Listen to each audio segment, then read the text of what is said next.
ഇനിയിപ്പോ ഏറ്റവും വരാൻ പോണ വിശേഷം എന്ന് പറയുന്നത് കല്യാണമാണ്. എനിക്കൊന്ന് ഞാൻ ആദ്യം എഴുതി വെച്ച ക്വസ്റ്റ്യൻ തന്നെ അതാ. പറഞ്ഞു നമ്മൾ കുറെ കാര്യങ്ങൾ പറഞ്ഞു.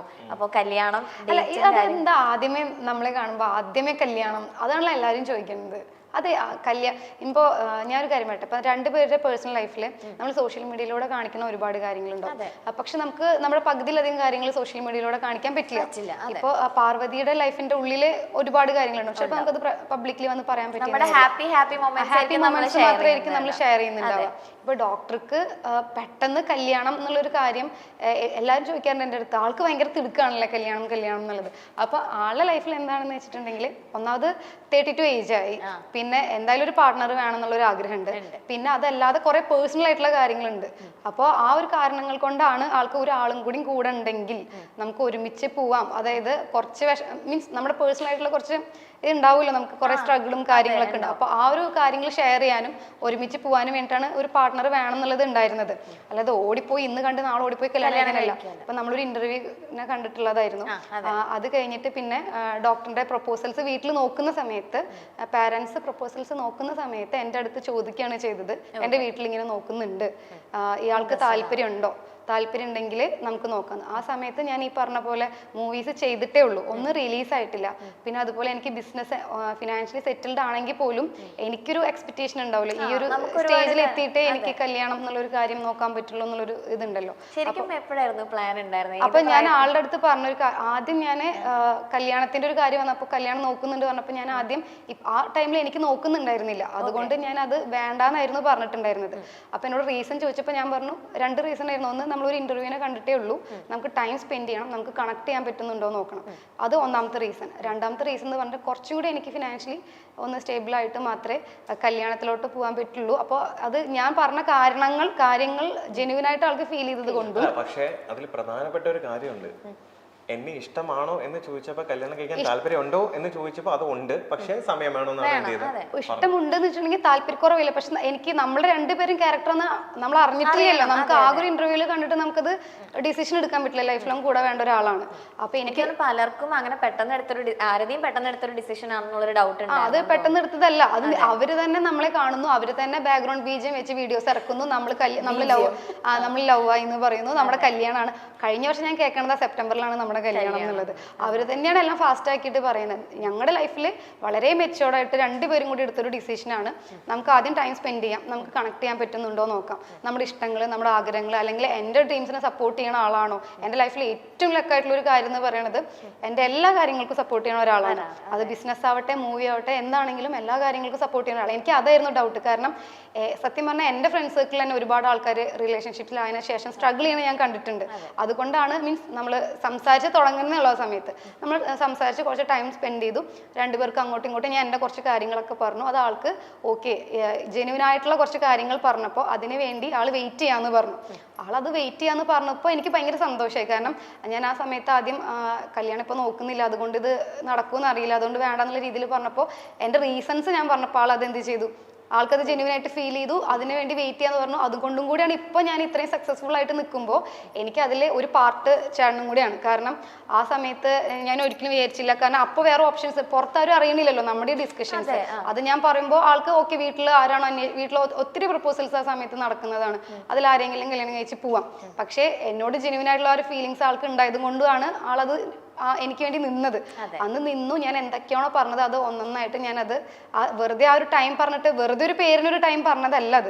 എനിക്ക് ഞാൻ പറഞ്ഞ പോലെ എൻ്റെ മൂവീസ് ഞാൻ ചെയ്തത് 2 കംപ്ലീറ്റ് ആയിട്ടുണ്ടായിരുന്നു, 1 കംപ്ലീറ്റ് ആയിട്ടുണ്ടായിരുന്നില്ല, അത് കംപ്ലീറ്റ് ചെയ്തു, ഇറങ്ങി 2 മൂവീസ് ഇറങ്ങി. അത് അവിടെ നല്ല ഫീഡ്ബാക്ക് ആയിരുന്നു. 8.5 ആ റേറ്റിംഗിൽ വന്നു. അവിടുത്തെ സോങ് ഒക്കെ അവിടെ ഹിറ്റായിരുന്നു. ഇവിടെ ഹിറ്റായല്ലോ, ഇവിടെ ഹിറ്റായിരുന്നു. അതുപോലെ പിന്നെ അപ്പോൾ മൂവിയുടെ കാര്യങ്ങൾ കഴിഞ്ഞു. മൂവിയുടെ കാര്യം എനിക്ക് മൂവി ചെയ്യണമെന്ന് ഭയങ്കര ആഗ്രഹമില്ല. എൻ്റെ പ്ലാൻ ബിസിനസ്സാണ്. അപ്പോൾ നമുക്കറിയില്ലല്ലോ നമ്മുടെ ലൈഫിൽ റോബിൻ എന്ന് പറഞ്ഞ ഒരാൾ വരും, അല്ലെങ്കിൽ ഇങ്ങനെ ഒരു ഇത് വരും എന്ന് നമുക്കറിയില്ല. ആ സമയത്ത് അച്ഛൻ പോലും ചോദിച്ചു എങ്ങനെയല്ലേ ഒരു ഇന്റർവ്യൂവിൽ അത് ചെയ്യാൻ പെട്ടെന്ന്. പക്ഷെ നമ്മൾ നമ്മുടെ സമയം എടുത്ത് സംസാരിച്ച് ഇത്രയും കാര്യങ്ങൾക്ക് ശേഷം നമ്മൾ ഇങ്ങനെ ഡിസിഷനിൽ എത്തി. പിന്നെ ഞാൻ കുറച്ച് സമയം ചോദിച്ചു എനിക്ക് ഇങ്ങനത്തെ കുറച്ച് കാര്യങ്ങൾക്ക് വേണ്ടിയിട്ട്. അപ്പോൾ ഇനി ഒരു കാര്യം കൂടെ എനിക്ക് ഉണ്ടായിരുന്നത് ബൊട്ടീക്കിൻ്റെ ഒരു കാര്യമായിരുന്നു, ബിസിനസ്സിൻ്റെ കാര്യമായിരുന്നു. അപ്പോൾ അതും ഞാനിപ്പോൾ ചെയ്തു. ഇനിയിപ്പോൾ നമുക്ക് ഈ ഒരു ഇയറും കൂടിയും കഴിയുന്നോട് കൂടിയിട്ട് ചെയ്യണം എന്നാണ് ആഗ്രഹം കല്യാണം. ചെയ്യണം. അപ്പോൾ അതിന് വേണ്ടിയിട്ടാണ് വെയിറ്റ് ചെയ്യണത്. പക്ഷേ എനിക്ക് കുറച്ച് കമ്മിറ്റ്മെന്റ്സ് ഉണ്ട് ക്ലയൻസിനായിട്ടുള്ളത്. അപ്പോൾ ഈ ഇയർ എൻഡിലോട് കൂടിയിട്ട് ഒത്തിരി ഓർഡേഴ്സ് എടുത്തതൊക്കെ കംപ്ലീറ്റ് ചെയ്യാനുണ്ട്. അത് കഴിഞ്ഞ് എനിക്കൊരു മാക്സിമം പോയ ഒരു ഫെബ്രുവരി ആ ഒരു സമയത്തായിട്ട് ചെയ്യണം എന്നാണ് നമ്മുടെ ആഗ്രഹം. പിന്നെ പാരൻസ് എല്ലാവരും കൂടി സംസാരിച്ച് അതിന്റെ കറക്റ്റ് ഡേറ്റ് ഫിക്സ് ചെയ്യുമ്പോൾ നമ്മൾ ചെയ്യും. അപ്പൊ അടുത്ത ഫെബ്രുവരി വരെ. പക്ഷെ ഞാൻ ഡോക്ടറെ കണ്ട അന്ന് തൊട്ട് എന്നോട് എല്ലാവരും ചോദിക്കുന്നത് കല്യാണം കല്യാണം കല്യാണം. എനിക്കത് ഭയങ്കര ഇറിറ്റേഷൻ ആണ്. കാരണം ഞാൻ ആ സമയത്ത് ഞാൻ കല്യാണത്തിനെ കുറിച്ച് ചിന്തിക്കുന്നില്ല. പിന്നെ എനിക്ക് പറ്റിയൊരു പാർട്ട്ണർ എനിക്ക് വന്നപ്പോൾ, എന്നെ സപ്പോർട്ട് ചെയ്യുന്ന ഒരു പാർട്ട്ണർ വന്നപ്പോൾ, എന്നെ മനസ്സിലാക്കി എൻ്റെ കൂടെ നിൽക്കുന്ന ഒരാൾ വന്നപ്പോൾ ഞാൻ അതിനെ ഓക്കെ പറഞ്ഞ് ഞങ്ങൾ ഹാപ്പി ആയിട്ട് ടൈം സ്പെൻഡ് ചെയ്ത് നമ്മുടെ രണ്ടുപേരുടെ ആഗ്രഹങ്ങൾ അങ്ങോട്ടും ഇങ്ങോട്ടും സപ്പോർട്ട് ചെയ്ത് വരികയാണ്. അപ്പോഴത്തേക്കും കല്യാണം കല്യാണം ചോദിക്കുമ്പോൾ ഭയങ്കരമായിട്ടൊരു നമ്മുടെ എല്ലാ പേഴ്സണൽ കാര്യങ്ങളും നമുക്ക് പബ്ലിക്കലി വന്ന് പറയാൻ പറ്റില്ല. അപ്പം നമുക്ക് കുറച്ച് പ്രൈവസി വേണം ചില കാര്യങ്ങളിൽ. നമുക്ക് എന്തെങ്കിലും നമ്മൾ ഇഷ്ടപ്പെടുന്ന ആൾക്കാരെ അറിയിക്കാൻ അത് ആവണ ഒരു സമയം വരുമ്പോൾ നമ്മളത് പറയും. അതുവരെ നമ്മൾ ആ ഒരു പ്രൈവസിയിൽ അത് പോവുകയാണ്. അപ്പൊ എന്തായാലും ഒരു ഫെബ്രുവരി മാർച്ച് ഏപ്രിൽ മാക്സിമം അതിന്റെ ഉള്ളിലായിട്ട് നോക്കണം എന്നാണ് ആഗ്രഹം. ഫെബ്രുവരി മാർച്ച് ഏപ്രിൽ ഇനി ഇടയ്ക്കിടെ കാര്യം ചോദിക്കേണ്ട ആ സമയമാകുമ്പോഴേക്കും ഇവര് തന്നെ അതിന്റെ ഇടയിൽ ഇവര് തന്നെ പറഞ്ഞ് നമ്മൾ പിരിഞ്ഞു പോയി അങ്ങനെ, അല്ലെങ്കിൽ ഇപ്പൊ അങ്ങനെ ഒന്നും ഇല്ല. നമ്മൾ നോക്കിയാൽ തൊട്ട് നമുക്ക് കുറച്ച് തെറ്റിദ്ധാരണകൾ ഉണ്ടായിരുന്ന സമയം ഉണ്ടായിരുന്നു സ്റ്റാർട്ടിങ്ങിൽ. കാരണം സ്റ്റാർട്ടിങ്ങിൽ നമുക്ക് പരസ്പരം അറിഞ്ഞു വരുന്ന സമയത്ത് നമ്മുടെ കൂട്ടത്തിലുള്ള ആൾക്കാർ തന്നെ വന്നിട്ട് അങ്ങോട്ടും ഇങ്ങോട്ടും കുറച്ച് തെറ്റിദ്ധാരണകൾ ഉണ്ടാക്കി തെറ്റിപ്പിരിപ്പിക്കാൻ നോക്കലൊക്കെ കണ്ടു. ക്യാപ്ഷനിൽ മിസ്അണ്ടർസ്റ്റാൻഡിംഗ് വരെ വ്യക്തമായിട്ട് എഴുതിയിട്ടുണ്ട്. ഉണ്ടല്ലേ. അപ്പോ അങ്ങനെ കുറച്ച് സംഭവം ഉണ്ടായിരുന്നു. പക്ഷെ അത് ഞങ്ങൾ പരസ്പരം ഇരുന്ന് സംസാരിച്ചുകൊണ്ട് ഇപ്പൊ ഇത്രയും ഓഡിയൻസ് പല കാര്യങ്ങളും കാണുമ്പോൾ അത് വിശ്വസിക്കുന്ന ആൾക്കാരുണ്ടോ, നമുക്ക് എല്ലാവരുടെ അടുത്ത് പോയി തിരുത്താൻ പറ്റില്ല. പക്ഷെ ഞാൻ കൂടെ ഉള്ള ഒരാളായതുകൊണ്ട് പല കാര്യങ്ങളും എൻ്റെ അടുത്ത് ഇരുത്തി എനിക്കത് പ്രൂവ് ചെയ്ത് കാണിച്ചു തന്നു. അതുകൊണ്ട് എനിക്കത് മനസ്സിലാക്കാൻ പറ്റും. ഞാൻ പലപ്പോഴും ആലോചിക്കാറുണ്ട്, ബിഗ് ബോസിന്റെ അകത്താണെങ്കിൽ നമ്മൾ ചെയ്യുന്ന കാര്യങ്ങൾ 24/7 അറ്റ്ലീസ്റ്റ് കുറച്ച് കാര്യങ്ങൾ എന്ത് ചെയ്യും, ഇതാണ് ശരി ഇതാണ് ഇതെന്നുള്ള ഓരോ കാര്യങ്ങൾ അറിയാൻ പറ്റും. അപ്പൊ ഞാൻ ആലോചിച്ചിട്ടുണ്ട്, ദൈവമേ ഈ ഒരു പുറത്ത് നടക്കുന്ന ഈ ഒരു സംഭവം എവിടെയെങ്കിലും ഇതൊക്കെ റെക്കോർഡ് ചെയ്ത് വെക്കുകയാണെങ്കിൽ, യഥാർത്ഥത്തിൽ ഓരോരുത്തരുടെ ലൈഫിൽ എന്തൊക്കെയാണ് നടക്കുന്ന കാര്യങ്ങളൊക്കെ റെക്കോർഡ് ചെയ്ത് ആരെങ്കിലും ഈ ബിഗ് ബോസ് പോലെ കാണിക്കായിരുന്നെങ്കിൽ ആരുടെ ഭാഗത്താ ശരി ആരുടെ ഭാഗത്താ തെറ്റെന്നുള്ള ക്ലിയർ ആയിട്ട് എന്ത് ചെയ്യാൻ പറ്റും, ഇതിപ്പോ ഞാൻ കൂടെ ഉള്ള ആളായതുകൊണ്ട് എനിക്ക് ലൈവായിട്ട് ഓരോ കോൾസ് വരുന്നതും വിളിച്ച് പ്രൊവോക്ക് ചെയ്യണതും എല്ലാ കാര്യങ്ങളും എനിക്ക് ലൈവായിട്ട് കാണാൻ പറ്റും. അപ്പോൾ കുറച്ചുകൂടി ഇപ്പൊ എൻ്റെ ഒരു അഭിപ്രായം കേട്ടോ ഞാൻ പറയണത്, ഇപ്പൊ ബിഗ് ബോസ് എന്ന് പറഞ്ഞൊരു പരിപാടി ലോകമെമ്പാടും കാണുന്ന ആൾക്കാരാണെങ്കിലും ഈ ഒരു ജനറേഷനിൽ അത് കാണുന്നത് കുറച്ച് മീൻസ് നമ്മൾ ലൈഫായിട്ട് ഭയങ്കര ബിസി, നമുക്ക് 24/7 ഒന്നും എനിക്ക് ഞാൻ അങ്ങനെ കാണാറില്ല. അപ്പോൾ എനിക്ക് തോന്നുന്നു നമ്മളെല്ലാവരും നമ്മുടെ ലൈഫിൽ ബിസി ആയതുകൊണ്ട് അങ്ങനെ കാണാത്തൊരു വിഭാഗം ആളുകളും കൂടി ഉണ്ട്. അപ്പോൾ ഡോക്ടറെ ഒത്തിരി പേർക്ക് അറിയെങ്കിലും ഒത്തിരി പേർക്ക് ചിലപ്പോൾ സോഷ്യൽ മീഡിയയിൽ അങ്ങനെ കുറെ ക്രൗഡും കുറെ അങ്ങനെയൊക്കെ ആയിരിക്കും, ഇത് ആരാണ് ഇത് എന്താണ് ഇത്രയും ക്രൗഡ് വരുന്നത് അങ്ങനത്തെ ഒരു രീതിയിലായിരിക്കും കാണുന്നുണ്ടാവും. പിന്നെ അവർ കാണുന്നത് ഇങ്ങനത്തെ ഇഷ്യൂസ് ആണ്. അപ്പൊ ഇഷ്യൂസിൽ ആള് റിയാക്ട് ചെയ്യുന്ന ആളുടെ റിയാക്ഷൻ വെച്ചിട്ടായിരിക്കും ഒത്തിരി പേര് ആളുടെ പേഴ്സണാലിറ്റി ജഡ്ജ് ചെയ്യുക. കാരണം ഇതെന്താണ് ഇങ്ങനെ പബ്ലിക്കിൽ കിടന്ന് കുറെ ഇഷ്യൂസ് ഒക്കെ ഉണ്ടായിരുന്ന സമയത്ത് അത് വെച്ചിട്ട് ജഡ്ജ് ചെയ്യും. ഇഷ്യൂസും റിയാക്ഷനും വെച്ചിട്ട് ജഡ്ജ് ചെയ്യാൻ പറ്റത്തുള്ളൂ, അത് അത്രേ പറ്റുള്ളൂ. കാരണം അവർ പുറമെന്ന് കാണുന്ന ഓഡിയൻസ് ആണ്. പക്ഷെ അതിന്റെ പുറകിൽ കുറച്ച് പ്രൊവോക്ക് ചെയ്യുന്ന കാര്യങ്ങളും അതിന്റെ ഉള്ളിൽ അവർ ഫേസ് ചെയ്യുന്ന കാര്യങ്ങളുണ്ട്. അത് ഞാൻ ലൈവായിട്ട് കാണുന്ന ആൾ. അപ്പൊ നമുക്ക് വരുന്ന ഫോൺ കോൾസും എത്രത്തോളം ഇറിറ്റേറ്റ് ചെയ്യണം എന്നുള്ളതും എല്ലാം ഞാൻ ലൈവായിട്ട് കാണുന്ന ആളാണ്. അപ്പോൾ ഇപ്പൊ ഞാനാണെന്നുണ്ടെങ്കിൽ കുറച്ചുകൂടി കാമായിട്ടുള്ള ആളാണ്. ചിലപ്പോൾ ഞാൻ എത്ര എന്നെ കുത്തി നോവിച്ചാലും ഞാൻ റിയാക്ട് ചെയ്യില്ല. ഇപ്പൊ എൻ്റെ കാര്യത്തിൽ തന്നെ ഇവരുടെ ഒരു പാർട്ടിലേ ഇല്ലാത്ത ഒരാളായിട്ട് പോലും ഒത്തിരി എന്നെ വലിച്ചേച്ചിട്ടിട്ടും ഞാൻ എവിടെയും വന്ന് ലൈവിൽ വന്നിട്ടോ അല്ലെങ്കിൽ അവർക്ക് മറുപടി ആയിട്ട് തിരിച്ചു വരാൻ നിന്നിട്ടില്ല. ഞാൻ ആകെ റിയാക്ട് ചെയ്ത 2 സംഭവം എന്ന് വെച്ചിട്ടുണ്ടെങ്കിൽ റോബിൻ ചേട്ടനെ പറഞ്ഞപ്പോൾ എയർപോർട്ടിൽ വെച്ച് പറഞ്ഞതും പിന്നെ ഒരു ഇനോഗ്രേഷന് പോയപ്പോൾ പറഞ്ഞത് ഞാൻ പറയണമെന്ന് വിചാരിച്ച് തന്നെ പറഞ്ഞതാണ്. കാരണം എൻ്റെ കാര്യങ്ങളിൽ ഞാൻ ക്ലാരിറ്റി കാര്യങ്ങളും എനിക്ക് കൊടുക്കണമെന്നില്ല. കാരണം എനിക്ക് ഇവരാരും അല്ല. സീരിയസ്ലി ഞാൻ ഒറ്റയ്ക്ക് വന്ന് എന്നെ ഒറ്റയ്ക്ക് സ്ട്രഗിൾ ചെയ്ത് ഒറ്റയ്ക്ക് ഞാൻ നേടിയ കുറേ കാര്യങ്ങൾ ഇപ്പോഴും ആ കാര്യങ്ങളിലായിട്ട് ഞാൻ എൻ്റെ കാര്യങ്ങളായിട്ട് പോകും. റോബിൻ ചേട്ടൻ്റെ കാര്യത്തിൽ എനിക്ക് പറയണം തോന്നിയ 2-3 കാര്യങ്ങളാണ് അന്ന് ഞാൻ സംസാരിച്ചത്. അത് ഞാനാ ലൈവായിട്ട് കണ്ടിട്ടുള്ളൂ. ഓരോരുത്തർ വിളിച്ച് എത്രത്തോളം പ്രൊവോക്ക് ചെയ്തു. അപ്പോൾ ഞാനാണെങ്കിൽ ചിലപ്പോൾ ഞാൻ റിയാക്ട് ചെയ്യില്ല, ഞാനത് സഹിച്ച് പിടിച്ചാണ്. പക്ഷേ റോബിൻ ചേട്ടനെ പറഞ്ഞിട്ടുണ്ടെങ്കിൽ എല്ലാ സൈഡിൽ നിന്നും അറ്റാക്ക് വരികയാണ്, എല്ലാ സൈഡിൽ നിന്നും കോൾസ് വരികയാണ്. അപ്പോൾ അത്രയും നമ്മൾ ഫേസ് ചെയ്യുമ്പോൾ ഓരോരുത്തർ ഷോർട്ട് ടെമ്പേർഡ് ആണ്, അപ്പോൾ റിയാക്ട് ചെയ്ത് പോകും. അപ്പോൾ ആദ്യമൊന്നും അറിയില്ലായിരുന്നു, മീൻസ് അങ്ങനെ റിയാക്ട് ചെയ്ത് കയ്യിൽ നിന്ന് പോയ കുറച്ച് സംഭവങ്ങൾ ഉണ്ടായിട്ടുണ്ട്. അപ്പോൾ അതൊക്കെ ബാക്ക്ഗ്രൗണ്ട് ഇത്രയും ഇഷ്യൂസ് നടക്കുമ്പോഴാണ് അങ്ങനെ വരുന്നത്.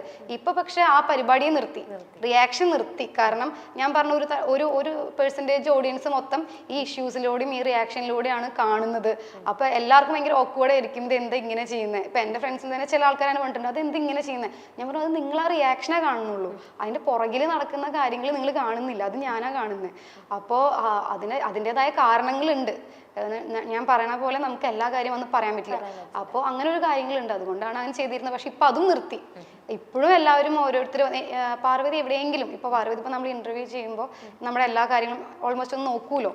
അപ്പോൾ ഏതെങ്കിലും ഒരു ഇന്റർവ്യൂവിൽ ആള് ഡോക്ടർ വന്നിരുന്നിട്ട് ആരെങ്കിലും ഏതെങ്കിലും കണ്ടസ്റ്റൻസിനോ അല്ലെങ്കിൽ ഏതെങ്കിലും ഒരാളേനെ നെഗറ്റീവായിട്ട് പറയണതോ സംസാരിക്കണതോ കണ്ടിട്ടുണ്ടോ? ആളുടെ ലൈഫായിട്ടാണല്ലോ പോയിരുന്നത്. പക്ഷെ ഇത്രയും ആളുകൾ തിരിച്ച് വെറുതെ ഒരു ആവശ്യമില്ലാതെ വന്നിട്ട് പറഞ്ഞിട്ട് പോണത് ഞാൻ ആലോചിക്കാറുണ്ട്. എന്തിനാണ് ഇത്രയും ദേഷ്യം? ഒരു ഗെയിം ഷോ കഴിഞ്ഞിട്ടും ഇത്രയും വൈരാഗ്യം എന്തിനാണ് ആളുകൾ ഉള്ളിൽ വെക്കണതെന്ന് പലപ്പോഴും ഞാൻ ചിന്തിച്ചിട്ടുണ്ട്. പിന്നെ ചിന്തിച്ചിട്ട് അതിനുള്ള മറുപടി കിട്ടാത്തതുകൊണ്ട് ഞാൻ ആ ചിന്ത വിട്ടു. ഇപ്പൊ ഞാൻ എൻ്റെ കരിയറും ആളുടെ കരിയറും നോക്കിക്കൊണ്ടിരിക്കുകയാണ്. പിന്നെ നമ്മളാണെങ്കിലും കുറച്ച് ഇമ്മച്ചുവറായിട്ട് ചെയ്ത കുറച്ച് കാര്യങ്ങളുണ്ട്. നമ്മൾ ചില കാര്യങ്ങൾ ഭയങ്കര പ്രൈവസി വെക്കണം. അല്ലെങ്കിൽ എന്താ ഉണ്ടാവുക വെച്ചാൽ നമ്മൾ എല്ലാ കാര്യങ്ങളും പറയുമ്പോൾ അത് മുടക്കാനും ഒത്തിരി ആൾക്കാർ ഉണ്ടാവും. അതുകൊണ്ടാണ് ഇപ്പൊ സൈലന്റ് ആയിട്ട് എല്ലാ കാര്യങ്ങളും ചെയ്യുന്നത്. എൻ്റെ കാര്യങ്ങൾ പണ്ട് പോയ പോലെ ഇപ്പൊ ഭയങ്കര ബുദ്ധിപരമായിട്ട് പണ്ടും ചെയ്യുന്നുണ്ടായിരുന്നു. പക്ഷെ വിശ്വസ്തതയിൽ ഒത്തിരി ആളുകൾ വന്നിട്ട് കുറേ പണി തന്ന് പോയിട്ടുണ്ടായിരുന്നു. ഇപ്പൊ അതിൽ നിന്നൊക്കെ ഇപ്പോൾ കുറേ പാഠങ്ങളെല്ലാം പഠിച്ച് സമാധാനമായിട്ട് പോവുകയാണ്. അപ്പം നമ്മുടെ കല്യാണം, നമ്മുടെ കാര്യങ്ങളെല്ലാം ഇങ്ങനെയാണ്, അല്ലാതെ ഇത് വേറെ ഇഷ്യൂസ് ഒന്നും ഉണ്ടായിട്ടല്ല. ബിഗ് ബോസ് മലയാളത്തിൽ ഏറെ ശ്രദ്ധിക്കപ്പെട്ട ഒരു മത്സരാർത്ഥിയായിരുന്നു ഡോക്ടർ റോബിൻ രാധാകൃഷ്ണൻ. ഷോയ്ക്കകത്തും പുറത്തും റോബിൻ ഒരുപോലെ വൈറലായി. പിന്നീട് ഉദ്ഘാടന വേദികളിലും തിളങ്ങുന്ന താരമായി. ഒരിക്കൽ റോബിന്റെ അഭിമുഖം എടുക്കാൻ അപ്രതീക്ഷിതമായി എത്തിയ അവതാരകയും യുവ സംരംഭകയുമായ ആരതി പൊടിയുമായുള്ള പ്രണയം ഇപ്പോൾ വിവാഹത്തിലേക്ക് അടുക്കുകയാണ്. ഈ മാസം 16-ന് ഗുരുവായൂർ അമ്പലത്തിൽ വച്ചാണ് ഇരുവരുടെയും വിവാഹം. ദിവസങ്ങൾ നീണ്ടു നിൽക്കുന്ന ആഘോഷങ്ങളാണ് വിവാഹത്തോടനുബന്ധിച്ച് സംഘടിപ്പിച്ചിരിക്കുന്നത്. ഹൽദി ചടങ്ങുകളോടെയായിരുന്നു ആഘോഷങ്ങൾക്ക് തുടക്കം. ഇതിന്റെ വീഡിയോയും ചിത്രങ്ങളും സമൂഹ മാധ്യമങ്ങളിൽ വൈറലാവുകയാണ്. ആരതിയും റോബിനും ആഘോഷ തുടക്കത്തിന്റെ ചിത്രങ്ങൾ സോഷ്യൽ മീഡിയയിലൂടെ പങ്കുവച്ചിട്ടുമുണ്ട്. കല്യാണ ചടങ്ങുകളും ആഘോഷങ്ങളും തനിക്ക് തന്നെ സർപ്രൈസ് ആണെന്നും അതൊക്കെ പ്ലാൻ ചെയ്യുന്നത് മറ്റുള്ളവരാണെന്നും റോബിൻ പറഞ്ഞു. 2 വർഷം നീണ്ടു നിൽക്കുന്ന ഹണിമൂണാണ് തങ്ങൾ പ്ലാൻ ചെയ്തിരിക്കുന്നതെന്നും റോബിൻ മുൻപ് പറഞ്ഞിട്ടുണ്ട്. 27-ൽ അധികം രാജ്യങ്ങളിലേക്കുള്ള യാത്രയായിരിക്കുമെന്നാണ് താരം അറിയിച്ചത്. ഓരോ രാജ്യങ്ങളിലും സന്ദർശിച്ചതിന് ശേഷം തിരിച്ചു വരും. പിന്നീട് 1-2 മാസങ്ങൾക്കകം അടുത്ത രാജ്യം എന്ന രീതിയിലായിരിക്കും യാത്രകൾ. ആദ്യം പോകുന്നത് അസർബൈജാനിലായിരിക്കുമെന്നും റോബിൻ പറഞ്ഞിരുന്നു. 2 വർഷം മുൻപ് ഫെബ്രുവരിയിലായിരുന്നു ആരതി പൊടിയും റോബിനും തമ്മിലുള്ള വിവാഹ നിശ്ചയം നടന്നത്. അന്നു മുതൽ ഇരുവരുടെയും വിവാഹം എന്നാകുമെന്നറിയാൻ കാത്തിരിക്കുകയായിരുന്നു ആരാധകർ. ബിഗ് ബോസ് ഷോ കഴിഞ്ഞ് പുറത്തിറങ്ങിയ റോബിനെ അഭിമുഖം ചെയ്തവരിൽ ഒരാളായിരുന്നു ആരതി പൊടി. ആ ടോക്ക് ഷോയിൽ വെച്ചാണ് റോബിനും ആരതിയും ആദ്യമായി കാണുന്നത്. അവിടെ തുടങ്ങിയ പരിചയമാണ് പ്രണയത്തിലേക്കും പിന്നീട് വിവാഹത്തിലേക്കും എത്തിയത്. പൊടീസ് എന്ന പേരിൽ ഒരു വസ്ത്ര ബ്രാൻഡും ആരതിക്കുണ്ട്.